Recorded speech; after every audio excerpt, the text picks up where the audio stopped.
continue our discussion of the Bernoulli equation, and we did recognize in the last part that P is static pressure, half rho V squared is dynamic pressure.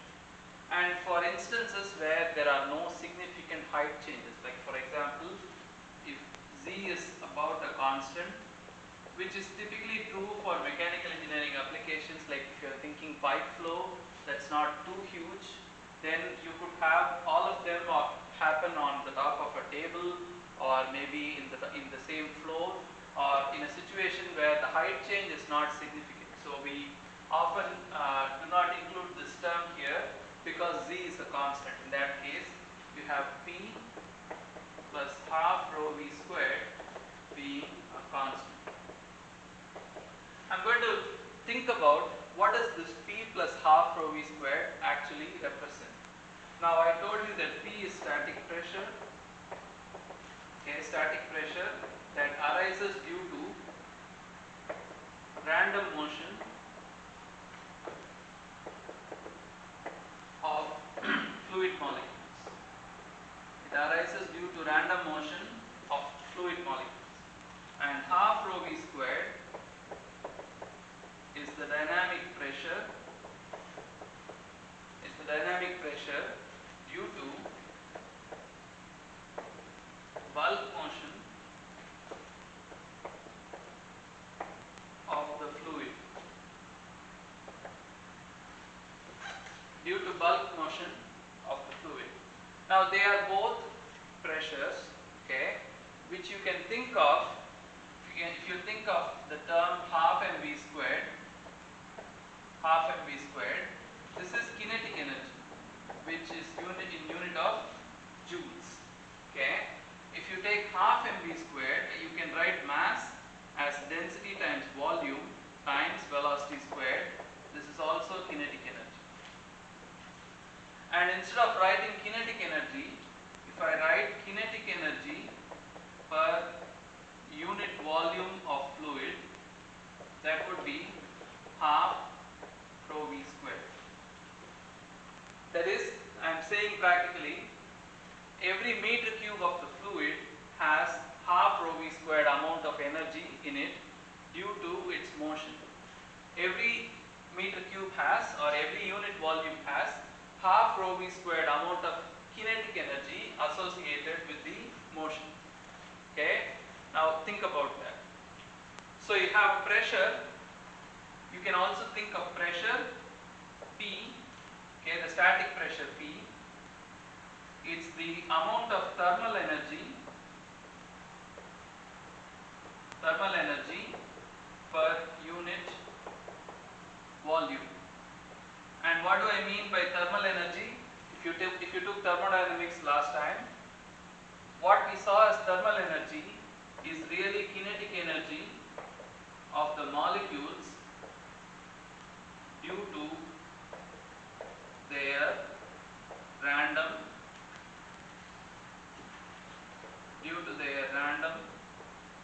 motion. So both static pressure and dynamic pressure can also be interpreted as P is the thermal energy per unit volume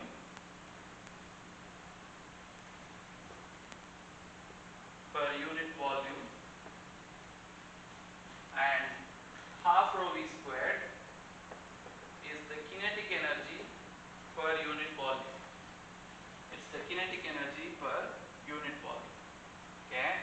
Now if you consider a pipe flow, let's say you drill a hole that's exactly perpendicular to the flow.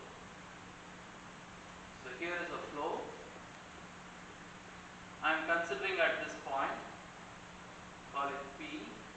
I have a hole that is exactly perpendicular to the pipe. Okay, it's exactly perpendicular.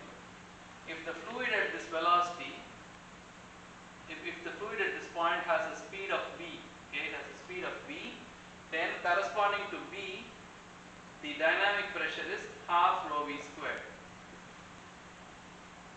Okay. If the fluid at this point, at this section, has a static pressure of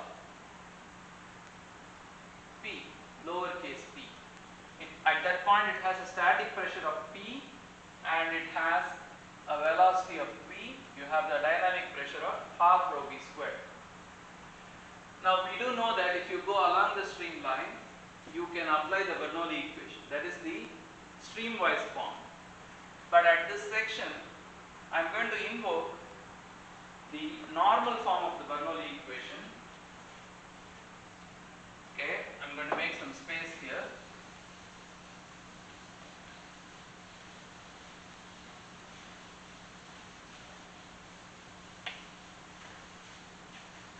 I am going to invoke the normal form, which is dP over dN plus rho V squared over the radius of curvature plus a term that involves gravity that I am not including equals 0. I am talking about this direction being the streamwise direction and this direction being the normal direction. Okay, except that this velocity here is exactly parallel to the tube. Okay, it is perfectly horizontal. So if I take this perpendicular direction, if S is horizontal, then n cap has to be the vertical. N cap has to be the vertical, and if you have this to be a straight line, then the radius of curvature is equal to infinity, which means the second term is 0. Which means the second term is 0, and that means the variation of pressure along the normal direction is 0, or pressure equals to a constant. The static pressure equals to a constant along the normal direction. Along this dotted line, which is the normal direction, pressure is a constant, or static pressure is a constant. That is, each point here has the same pressure as this point. You can also think about it in a different way. At each point there is a lot of gas molecules that are moving around, and they all have a velocity that is equal to V, directed from left to right. As far as they are, if you call this direction S cap, or if you also want to call it Z, and if you want to call this direction X and the other direction Y, as far as their X and Y motion is concerned, it's completely random. That is, you add this V only to the Z component. Their X and Y are still random. So all the points in here, if you consider the front view, all the points on this line, they all have the same X and Y component, or their contribution, or the contribution of their X and Y component to the static pressure is exactly the same, and so all the points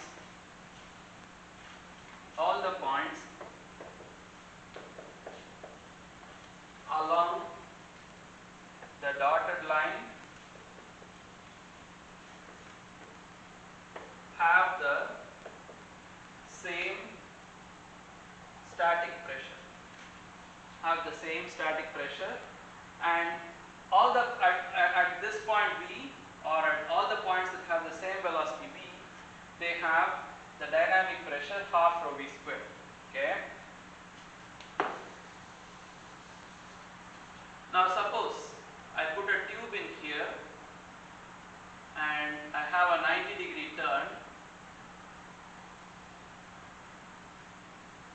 What I do is, the fluid that goes through here is decelerated and is brought to rest here. It's just brought to rest. Okay. At this point, the velocity is 0. Okay. From a velocity V, so at point P, the pressure is P and the dynamic pressure is half rho V squared. Okay. And I'll call this point here R. At R, the pressure is some value, I'll call it P naught, but the velocity is 0.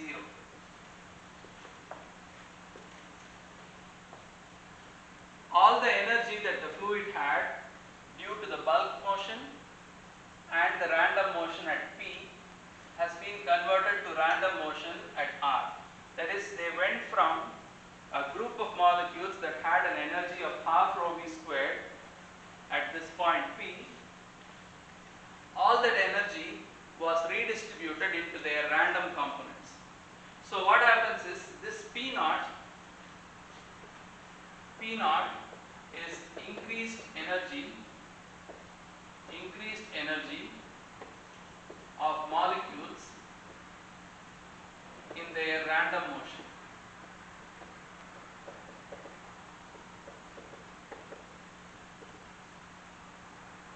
That is, this P naught represents increased energy of the molecules in their random motion, and so it's like as though they are somewhat less energetic at P, but they had more directed energy or bulk kinetic energy.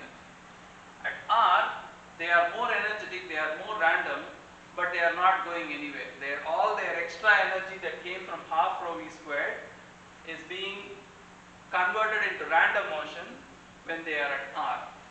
This P naught, which is obtained by decelerating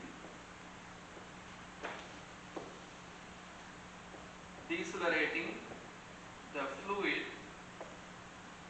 from a pressure P and velocity v to P naught and 0, this P naught is P plus half rho v squared.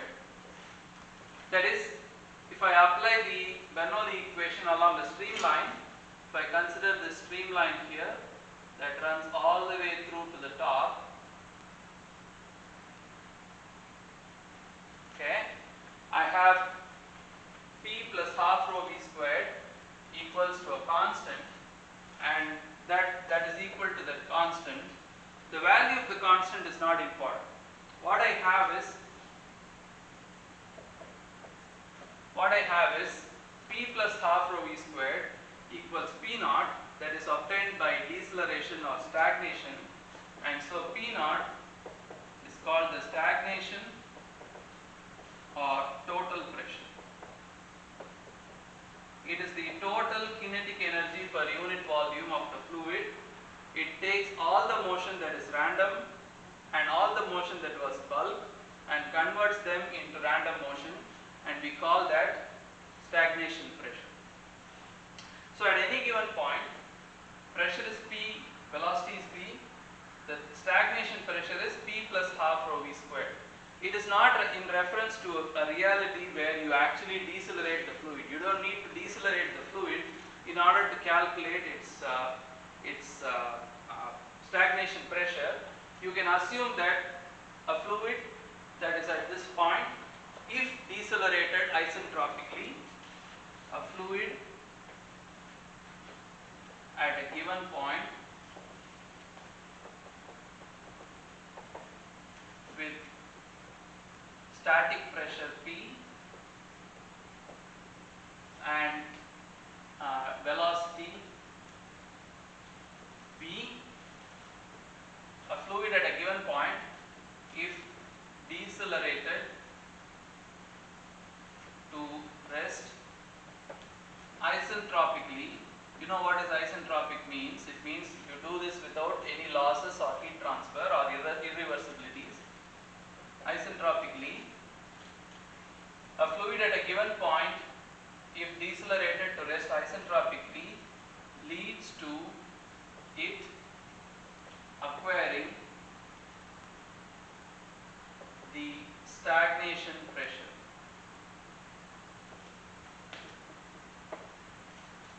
Stagnation pressure is, you take a point, at that point with whatever pressure and velocity with the fluid is, you bring it to rest isentropically. The pressure that you then feel, or the pressure rise, is due to all the energy being redistributed from bulk motion to random motion, and that pressure is called the stagnation pressure. So to see this in full,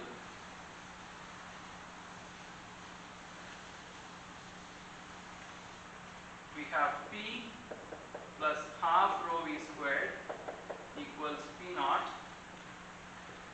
equals P naught. Okay. I can take this device here. I can take this picture.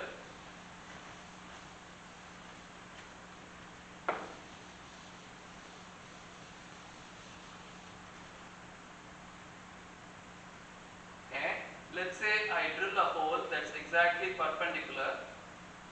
What I feel here, that is, if this is the fluid, if I drill a hole here, due to the pressure, the fluid is going to rise and you are going to have a height h. I'll call it h, and this pressure here at this point is due to the static pressure.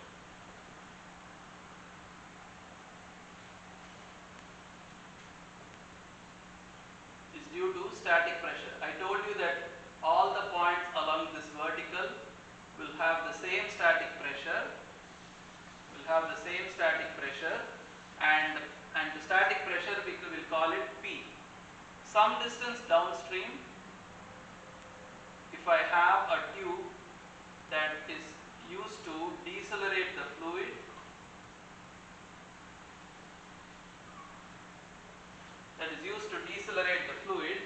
and it is used, once the fluid is brought to rest, let's say it rises up to a certain height and the pressure at this point is P naught.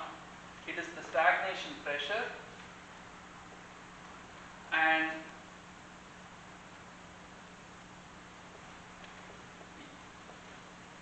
so you have a liquid level that is different, and what matters is the height difference between the two liquid levels or fluid levels.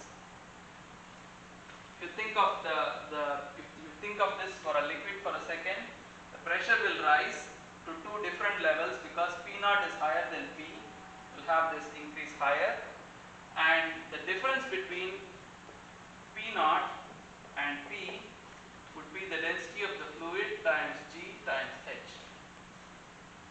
Okay, that is, both the fluids, both these points are at rest and they are connected by the fluid with density rho. So you can write P naught minus P is rho GH. So P naught minus P from this equation, P naught minus P is half rho V squared, which is equal to rho GH. Or I can write P equals 2GH square root if the fluid is a liquid. If the fluid is the liquid and you use the same liquid as also the manometric fluid. So this part here, this limb and this limb is what will be the manometer part. You insert a tube, or you drill a hole that's exactly perpendicular to the tube, and you drill a hole or you drill a tube that is exactly parallel to the tube. The difference in pressure between the two is proportional to the velocity. Okay, this is for a liquid, and this is a way you can easily measure H, which means this is a way to measure the velocity of the flow at this particular point. You can measure V. Now suppose this liquid or this fluid were a gas, you have P and P naught, you can still use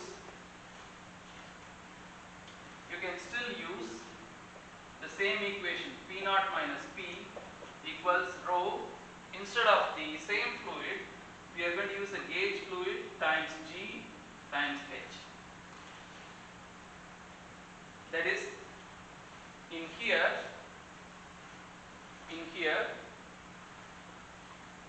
have your tube, here is the hole, or here is the hole drilled to sense the static pressure, and then here is your fluid moving at a velocity v. Here is point P, and then we connect this to another tube that is parallel to the axis, and over here naught. Instead of using a manometer with the same fluid, you can connect this to any pressure difference measurement device, pressure sensor. You can connect this to a pressure sensor that can directly give you the reading, or it could be another manometer with a different fluid. And this we want to do in the case that your fluid is a gas. Or if it's a liquid and you don't want to use the same liquid, you want to use some other liquid like mercury. Okay. So this rho g is the density of the gauge fluid, rho g, and this fluid that you are dealing with, I'll call it rho f. So P naught minus P is half rho f V squared equals rho g times H. Or I can write delta P. Delta P is measured somehow. Don't worry about how, just it's measured.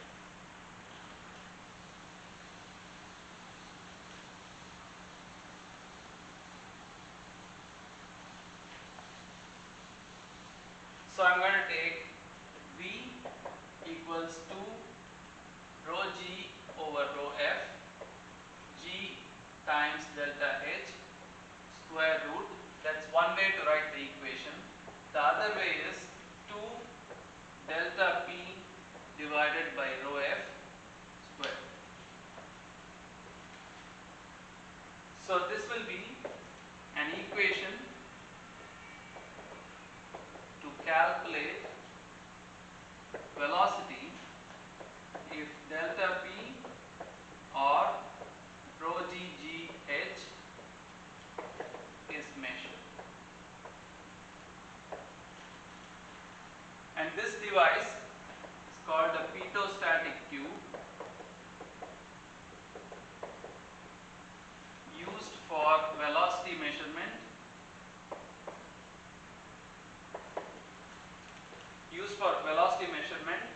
It requires no calibration because it's based on a physical principle, and as long as the conditions are satisfied, you can use this equation to get the velocity, and it's pretty inexpensive too. It's commonly used in airplanes. Find out how it is used. Maybe it will be a good learning exercise for you. It's usually placed in the leading edge before the cockpit. You can actually see a pitot tube sticking out if you look closely. Okay. So this is the concept of velocity measurement based on the difference between the stagnation pressure and the static pressure. Okay. So in the engineering analysis of flow problems, especially if there are no height